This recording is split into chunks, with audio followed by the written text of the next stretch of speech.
You know, I've done a lot of wilderness trips, but nothing to this extent.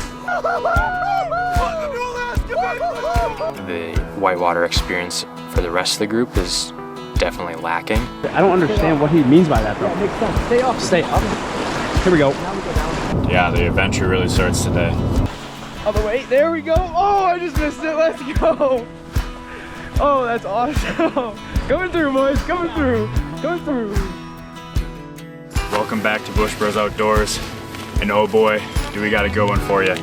82 days from Minnesota to Alaska and back, living out of that trailer that we just pulled up in. Got a couple big trips along the way, driving up to the Brooks Range and the Arctic Circle for 8 days of backpacking and 10 days of pack rafting, getting some insane remote adventures with some new gear and some new methods of travel.